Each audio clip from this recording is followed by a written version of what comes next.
ويا اهلا بالحلوين، عاملين ايه يا بناتي؟ يا رب تكونوا كويسين وفي احسن حال. فيديو جديد ويوم جديد، والنهارده تقضوا اليوم معايا، فان شاء الله الفيديو يعجبكم. عايزه لايك جامد للفيديو ده، وسيبوا لي كومنت حلو زيك، وتعالوا نبدا الفيديو على طول. وتعالوا يا حلوين، عايزه اوريكم المشتريات الاخيره اللي انا جبتها من نون. جبت حاجات ليا وجبت حاجات للولاد. بصوا، اول حاجه طلبت للولاد المجموعه بتاعه العنايه الشخصيه اللي انا دايما بستخدمها لهم، واللي انتوا دايما بتسالوني يا نغم بتستخدمي ايه لشعر الولاد، ديم او ايل. فهقول لكم دي الحاجات اللي انا بستخدمها عايزه اقول لكم من سنين، يعني مش لسه اول مره. بس انا لقيت عليها اوفر حلو في نون، وكان في ديسكاونت كده بندولين عاملاه، فقلت استغل يعني العروض بتاعت شهر 11 ديت عشان اجيب الاوردر اللي انا محتاجاه. وكده كده دي حاجات شهريه، يعني انا الحاجات دي بجيبها كل شهر اساسي. فالمهم اول حاجه جبت الحمام الكريم بتاع بندولين دوت يا بنات.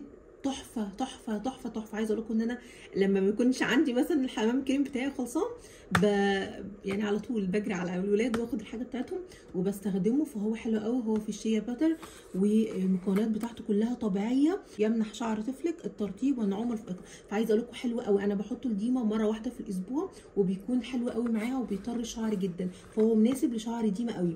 فده كده الحمام الكريم. وجبت لها كمان الكريم بتاع الشعر، ده الكريم بتاع الشعر بتاع بندولين. بصوا انا دايما بستخدم الازرق اللي هو بتاع الشعر النورمال، تمام.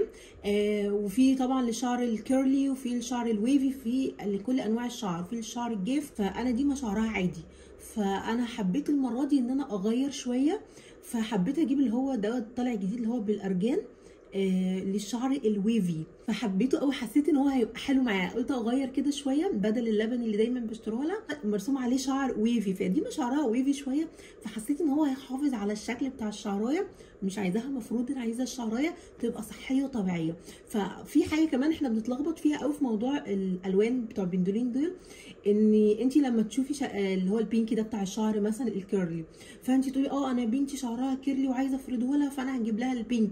فهو لا يا جماعه، هو عشان يحافظ على شكل الشعرايه ويخليها بالحاله بتاعتها. يعني ده شعر ويفي، فهو هيخلي الشعر طبيعي ويفي بس بطريقه صحيه.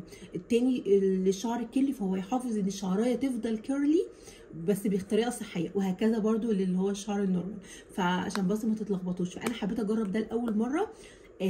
فمش عارفه مش هقول لكم نتيجته دلوقتي، فاشم بس ريحته الاول واقول لكم عامل ازاي. بصوا، هو طبعا العلبه كلها بتبقى مقفوله كده. بصوا اول فتحه انتي، بصوا هو مبدئيا ريحته حلوه، تحس ان في سنه جوز هند كده على ريحه، على زيت الارجان، فحاسه ان هو هيطلع ان شاء الله حلو تمام. فحبيته لا ان شاء الله يبقى حلو معاها في شعرها. جبت لها كمان الشامبو بتاعه. بصوا حاجات بندولين يا جماعه من عمر سنه، قبل سنه كنت بستخدم حاجات تانية اللي هي سانوسان ومستيلا والحاجات ديت. بعد سنه بقيت اجيب بصراحه بندولين، كانت تقريبا لسه طالعه في عمر ديما بس حبيتها، يعني من ساعتها وانا معتمداها. جبت العبوه الكبيره دي، على فكره الشامبو الكبير اوفر من الشامبو الحجم الصغير، يعني لو جيتي حسبتيها دي سعر الصغير قد كده، اللي هو الوسط وديت مثلا هتلاقيها ب 190، هتلاقي الفرق حاجه بسيطه بس في زياده 100 مللي.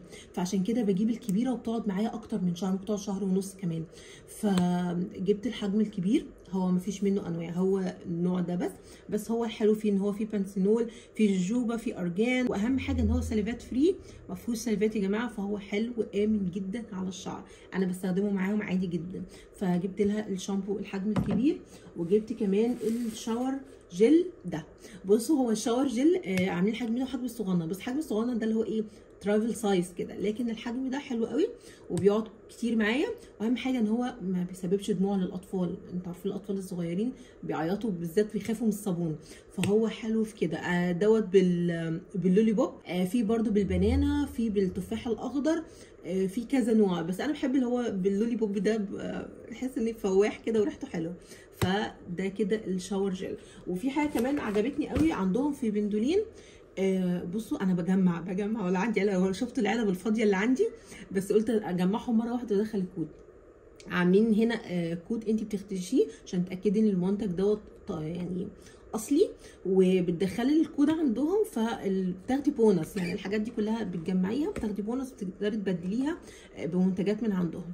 فالاوفر بقى اللي انا عجبني عندهم ايه بقى، ان هم عاملين لو اشتريتي ب 400 جنيه، لا ب 500 تقريبا تاخدي خصم 100، او ب 400 تاخدي خصم 100، او تشتري 3 منتجات طبعا الاعلى سعرا وهتاخدي الرابع هديه. فانا بقى عملت ايه؟ جبت الشامبو والشاور وجبت الحمام الكريم وخدت الكريم بتاع الشعر هديه. الكريم ده عامل 100 تقريبا، والشامبو في الصيدليات انا بجيبه ب 200 بس لقيته على نون ب 190 طبعا غير الخصم اللي هو الاوفر اللي هم عاملاه بندولين. والشاور برده ب 160 حاجه كده، وحمام الكريم ب 150. فيا جماعه استفادوا بالعروض والخصومات اللي بتبقى موجوده في الحاجات الضروريه واللي انت اوريدي بتستخدميها وبتجيبيها على طول. فدي كده طبعا اول حاجه حبيت ادلع الولاد كده بالحاجات بتاعتهم. بصوا اياد بقى، بالنسبه لاياد، اياد انا مش بستخدم حاجه على شعره غير الشامبو وممكن حمام الكريم بس مش على طول، تمام. لكن كريم شعر انا ما بحطش لاياد ولا كريم ولا زيت. عارف اياد شعره ما شاء الله من الاطفال اللي لو حطيتي زيت كريم بيلزق وبقى شكله استغفر الله العظيم وحش جدا. فهو شعره نورمال كده ما فيش زيوت ولا حاجه، يعني بياخد الشاور وبسرح له، بس مش معوده شعره على زيت ولا كريم. فهو بس اياد الشامبو والشاور دول بس الحاجات اللي بستخدمها اليودا. وبرده من الحاجات اللي انا حبيتها في بندولين السبري ده انا بستخدمه بقالي سنتين لشعر ديما. ده بتاع التسريح اليومي، بسرح لها شعرها بيه وهي رايحه المدرسه. بيغنيكي انك تبلي شعر الطفل ويبقى فيه ريحه مش حلوه او حاجه، هو فيه ريحه حلوه كده معطرات وللشعر، وفيه كمان اللي هو بيفك التشابك بتاع الشعرايه. عايزه اقول لكم ده جايباه قبل المدارس ما تبدا، وعايزه اقول لكم لسه ما خلصش، لسه في حبه حوالي كده اهو لحد هنا ولسه ما خلصش، فبيقعد معايا حلو فتره يعني. والغسول ده جبته لديما حلوه قوي بميه الورد، ده برده حلو قوي للبنوتات بتاعتكم يغسلوا بيه وشهم، وامن طبعا على الاطفال، عاملين منه للولاد وللبنات. بس انا اياد عادي يعني، اياد بيغسل وشه بالميه، لكن دومي خلاص كبرت فلازم بقى نبدا نهتم العنايه الشخصيه والكريمات والليب بالم والحاجات اللي انتوا فاهمينها بتاعت البنوتات دي اللي بيتعودوا من صغرهم على النظافه وان هم يهتموا بنفسهم. فانا كنت جايبه لها برده قبل الدراسه ما تبدا الغسول ده تغسل بيه وشها كل يوم الصبح، فحلو جدا جدا وريحته موردي كده، وامن طبعا، بيعمل عارفين هو فوم كده. بجد من الحاجات الحلوه في بندولين اللي عجبتني. ودي يا بنات كده كل الحاجات اللي انا بستخدمها دايما للولاد وتسالوني عليهم. بصوا بقى الحاجات اللي انا اشتريتها لنفسي، طبعا انا فتحتها وجربتها بس قلت طبعا اوريكم الحاجات اللي انا اشتريتها عشان انتوا كمان لو حابين تستفيدوا واقول لكم مؤخراتي النيو سكين كير بتاعي عامل ازاي. بصوا بقى اول حاجه جبتها وهي من طبعا من ديرمسي. انا بصراحه اول مره استخدم الماركه دي واجربها. ده يا جماعه سيرم للبشره الدهنيه المعرضه للحبوب، تمام، واللي عندها مسامات اللي عندها مشاكل هو ده بتاعه، فحبيته قوي جبته وبستخدمه بقالي كام يوم دلوقتي، فحاسه بنتيجه حلوه كده، حاسه ان وشي المسامات بتاعتها صغيره كده، حاسه ان الوش صافي، وطبعا محافظ ان البشره ما يطلعلهاش حبوب. فده كده شكله برده بيبقى سيرم كده من جوه. ده كده يا جماعه شكل عبوه من جوه بتبقى عباره عن قطاره، فحبيته جدا. بستخدمه الصبح وبستخدمه بالليل. جبت من عندهم الغسول دوت اسمه نانو تريد، ده للبشره الدهنيه يا جماعه، حاجه كده تحفه تحفه تحفه، عجبني قوي.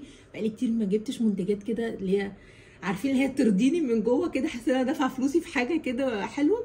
فده يا جماعه اسمه نانو تريد ادفانس، ده للبشره الدهنيه والبشره المختلطه، في ساليسيليك اسيد ونانسيناميد وجرين تي، فالحاجات كلها اللي هي مفيده للبشره الدهنيه. فبصراحه حبيته قوي، سعره كمان كان ب 100 وحاجه كده، ف يعني اعتمدوه الفتره دي والله هيعجبكم قوي. بس اهم حاجه عشان انا ابتديت احس ان اول ما الجو بدا يسقع كده وشي نشف سنه، فلازم طبعا ترطيب، لكن اول ما استخدمته لا ما كانش حاسه ان وشي بينشف خالص. فاهم حاجه الترطيب كده كده، صيف شتاء لازم ترطيب بعد ما بتغسلي وشك. وبقيت استخدم بعديه السيرم دوت. وكمان جبت الفيريتشي دوت، في ضجه كده عليه شايفاه على السوشيال ميديا فقلت اجربه.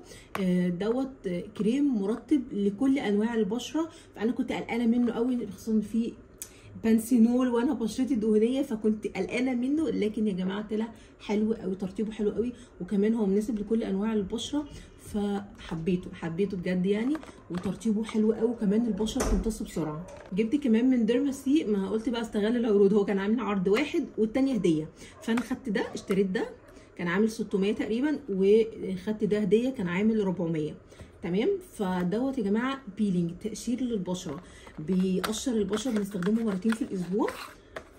بصوا اول مره استخدمته حسيت ان انا يعني مش حاسه بحاجه قوي لسه. تاني مره خطير خطير، وتحس ان في حاجه هتبدا تتشال من على وشك.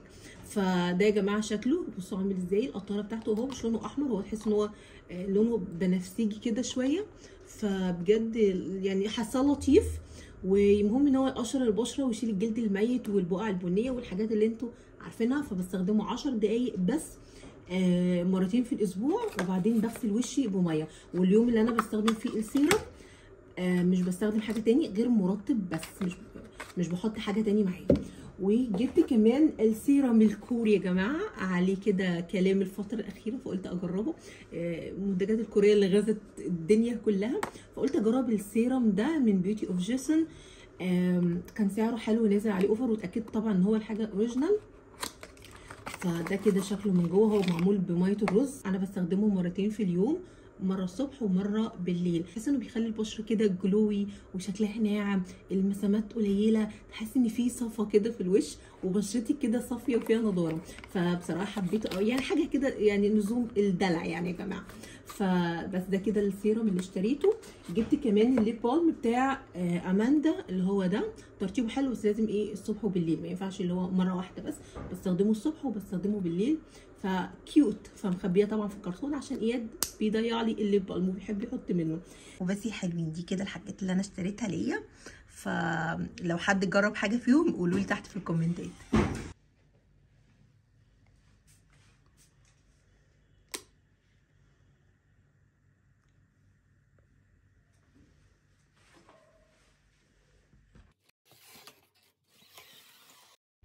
وتعالوا بقى نستعد للمعركة اللي انتوا هتشوفوها دي، وهي طبعا الدولاب. ان انا اشيل الصيفي كله وهخلي بس الخريفي، وهخلي الشتوي طبعا هنزله من الشنط، وكمان احط الشتوي الجديد اللي انا اشتريته. فبصراحة يوم الدولاب ده بحس ان هو دربكة كده. عارفين الخطوة اللي انتوا عايزين تخشوا وتحطوا رجلكم فيها بس مترددين؟ ده اللي بيحصل لما باجي افتح الدولاب واقول لا انا لازم اعمله. طبعا اهملته الفترة الاخيرة، اللي هو ايه، انا بكره هعمل الدولاب، انا بكره هحط الهدوم الصيفي واطلع الشتوي واجرد الهدوم، والليله دي اللي انتوا عارفينها طبعا، واكيد كلكم يعني ايه دخلتوا فيها.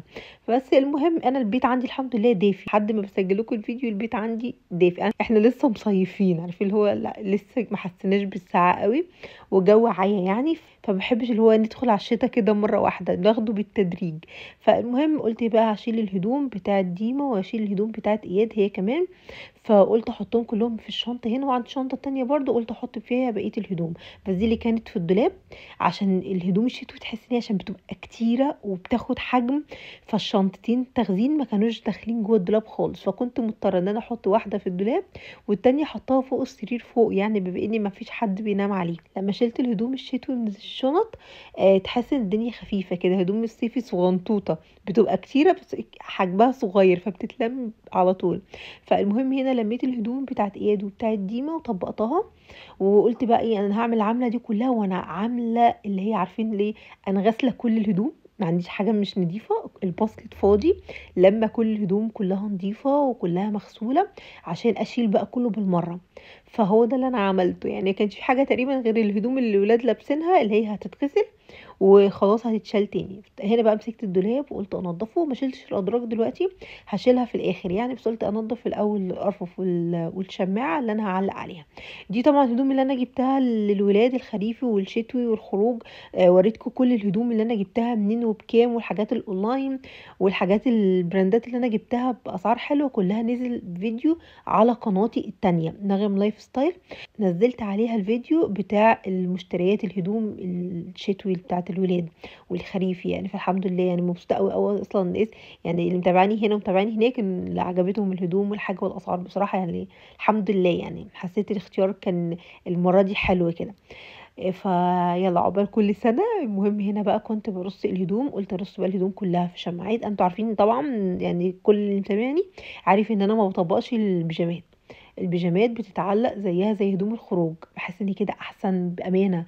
اللي هو حد من الولاد حب ياخد حاجه، شايفين اولا الحاجه اللي هم هياخدوها، ثانيا لما بياخدوا الحاجه هم خلاص هم خدوا البيجامه نفسها، مش محتاجين بقى يقلبوا في صف بيجامات والكلام ده ويبهدلوا الدنيا او ان هم يوقعوا. طبعا حاطه هدوم اياد فوق عشان هو بيفتح الدولاب يقعد ينكش فيه كده شويه ويفتح الادراج، فاللي هو انا حاطه له حاجته فوق عشان ايه ما يعرفش يشدها او ياخدها. فطبعا حاطه حاجه دي ما هي اللي تحت قريب ليها يعني، عشان هي خلاص يعني هي مستويها فتعرف تاخد الهدوم اللي هي عايزاها، تلبس براحتها، تختار اللي هي عايزاه. طبعا بستغل الرف اللي هو بيكون تحت الهدوم ده اللي هو فوق الادراج، بحط لها فيه ايه الهدوم بتاعه المدرسه، ببقى مطبقها لها كده وحطها لها، حط لها البوكس بتاع الاكسسوار بتاعها، يعني حاجاتها كده البسيطه حطها لها جوه الدولاب. هنا بقى هدوم الكتكوت برضو نفس القصه. جبت البيجامات هنا برضو الجديده اللي جبتها علقتها، والبيجامات برضو بتاعت السنه اللي فاتت حطيتها له. وهنا بقى قلت اعلقها برضو نفس القصه، بحط اي الهدوم الخروج في جنب والهدوم بتاعه البيت في جنب عشان هو يبقوا مفرقين، يعني مش ده على ده، يبقى عارفين الصف ده فيه الهدوم اللي هيلبسوها في البيت وده لو هم خارجين، بيبقوا شايفين الحاجه طبعا قدامهم ومتعلقه. فالموضوع بيبقى اسهل قوي بالنسبه لي، يعني حتى اسهل من التطبيق، احط الحاجه في الشماعه على طول. ندخل بقى على الادراج. الدرج الاولاني ده حاطه فيه حاجه اياد، وحاطه المنظمات دي عشان ابقى عارفه كل مثلا منظم حاطه فيه ايه. والدرج اللي تحت برضو بتاع ديما حاطه لها فيه الهدوم الداخليه والتيشيرتات اللي هي بتبقى قط ونص كم، عارفين اللي هي بتلبس تحت الهدوم بس كده يعني. والشرابات طبعا هنا بقى نظمت الهدوم بتاعت اياد، حاطه الهدوم الداخليه كده كل فانيلا او تيشيرت في خانه، وطبقت له الشرابات والفوط بتاعته البافيتات كله في قلب بوكس، كل بوكس فيه حاجه. وتحت المنظمات دي بحط فيه الهدوم الداخليه بتاعت دمدومي وبوكس الشرابات والتيشيرتات الدفايات اللي هي الشتوي وبس كده. وطبعا البوكسين اللي فوق دول اتحط فيهم الهدوم الصيفي بتاع ديما واياد وبس. خلصنا الدولاب ونظمناه وبقى 10 من 10.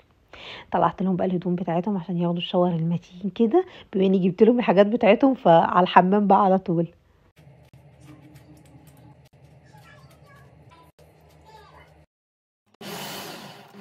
وهنا قررت اعمل عصير برتقان. طلعت برتقان كان عندي بقاله بتاع اسبوع ومحدش عايز ياكل برتقان خالص، من العيال مش عايزين ياكلوا خالص البرتقان، وانا ماليش فيه قوي ان انا اكله كده. فالمهم يعني قلت حرام هيبوظ، فقلت استغله واعمل كيكه برتقان. فعصرت كل البرتقان اللي كان عندي عشان اخد الكميه اللي انا محتاجاها للكيكه، والباقي خلوه عصير يشربوه. طلعت العجين وقلت بقى نجهز للكيكه. حطيت 4 بيضات بدرجه حراره المطبخ، وحطيت كيس فانيليا، وحطيت بشر البرتقال، ضربتهم كده شويه، وبعدين حطيت كوبايه ونص سكر. انا في العادي بحط كوبايه واحده، بس عشان المزازه بتاعه البرتقال قلت ازود نص كوبايه كمان. وبعدين حطيت كوبايه زيت وكوبايه ونص من البرتقال، سبتهم بقى يتضربوا كده كويس. وبعدين حطيت المواد الجافه، حطيت كوبايتين ونص من الدقيق منخول، وكيس من الكيك شيف، ومعلقه خل. هسيبها برضو تكمل كده عجن مع بعض لحد ما المكونات كده تتجانس كلها مع بعض. جبت بقى الصينيه الالومنيوم بتاعتي، عملتها كده بالزبده وبدرتها بشويه دقيق، وفضيت العجين كله بتاع الكيكه. طبعا انا مشغله الفرن من قبل ما ابدا خالص على درجه حراره 180، بسيبه كده شويه يعني قبل ما بعمل الكيك بيكون خلاص هو سخن. بفضي كده العجين كله، خبطت كده الصينيه طبعا عشان لو في اي هوا ولا حاجه. كده حطها في الرف اللي في النص، بتاخد يعني بالنسبه لي 45 دقيقه 50 دقيقه يعني في الحدود ديت. انا بعد 45 اول ما بيعمل صوت بروح ابص كده واطمن ايه النظام ايه. طبعا بعمل اختبار بعصايه الشيش وبتاكد ان هي ما فيهاش اي حاجه. طبعا طلعتها سبتها تبرد يعني شويه، بعد كده قلت اقطعها عشان ما تبقاش مفروله او حاجه يعني ايه، قلت اطمن برضو. بس عايزه اقول لكم انا بقطعها بصوا هتلاقي في بخار طالع من النص، فما كانش لسه بردت، بس يا جماعه طلعت تحفه. والولاد حبوها قوي بصراحه، ما كنتش متوقعه ان هم يحبوها. بتحبوا دايما عارفين ليه كيكه الشوكولاته، كيكه فانيليا، كيكه فيها مثلا فراوله لو جاهزه كده، لكن كيكه البرتقال ما توقعتهاش بصراحه. الحمد لله عجبتهم قوي وكلوها. يا جماعه جربوها بالطريقه دي وبالمقادير دي هتطلع معاكم مظبوطه. طبعا باقي بعصير البرتقال حطيته في الفريزر عشان يسقع. بحب اشرب عصير برتقال من غير سكر، يعني بحس ان طعمه كده افضل واحسن. وحطيت كيك وبس كده، قلت بقى اكل هناك بقى واظبط نفسي. وبس كده يا بنات، يا رب بنات الفيديو يكون عجبكم، كان كده خفيف على قلبكم. مستنيه رايكم تحت في الفيديو، واشوفكم على خير فيديو جديد. هتوحشوني قوي. باي باي، مع السلامه.